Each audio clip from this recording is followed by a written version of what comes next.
On a cool Seattle morning, I haven't stretched yet, though. Maybe I should do that. I always forget. 30-year-old Nick Roumonada is ready for the miles ahead. That's why I got these laces, because I always forget to tie them at the beginning. And they're Seahawks colors. But this day has not been easy to come by. I wake up and I'm getting hit in the face by my mom saying, "Nicholas, wake up, Nicholas, wake up." My whole body was just in this intense pain, like it was just on fire or nails were in it. It's just intense. Spinal meningitis came on a Sunday afternoon after church and changed the life of a cheerful 13-year-old who loved soccer and playing trumpet in the band. I remember laying in bed and I could see my toes and they were black. And then my grandpa Jim, he kind of had to come over and say, they'll probably have to take your toes. And, sorry. And so I didn't really know what that really meant. All I knew was that I wasn't going to have my toes. And how am I supposed to do what I did as a kid? How am I supposed to run around? How am I supposed to be normal? But he said, we're going to love you just the same. Life would go on, a life that soon surrounded music, something he says defined him.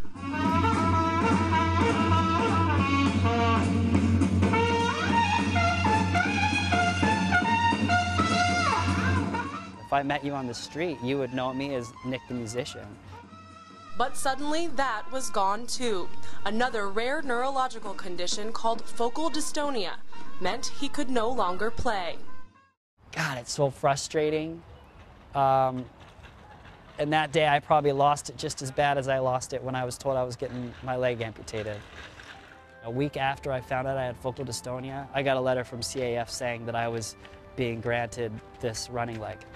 So I thought, what an awesome opportunity. The Challenged Athletes Foundation had given him a leg, but to Nick, it was something much more. It's not like I wanted to replace music, but I had to find something to do with my time because I used to practice 5 hours a day, That's what I thought about all the time. So running came at a really pivotal point when I had just moved to New York and I needed something to do to take my mind off of, this newest challenge in my life. There are now plenty of challenges, but many of these are by choice. Wheelchair basketball for the New York Rollin' Knicks, the New York City Triathlon, and here, the Green Miles of his hometown, for the Seattle Rock and Roll Half Marathon.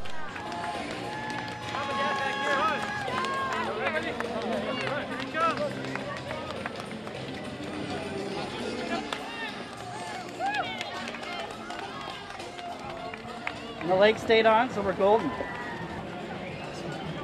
Seattle Half Marathon. Marathon next year. And as for regrets or wishing that the past were somehow different. No, I wouldn't take it back at all. Because, people say, well, what if it could grow back or any of that stuff? Man, I wouldn't want it. It's like what music was. That was my identity. That's what made me me. And I would have to do that all over again if I took it back. I wouldn't know how to live. That's why I've always said I'm the lucky one. I don't feel like I've had anything taken from me. I feel like it's, it's just a gift.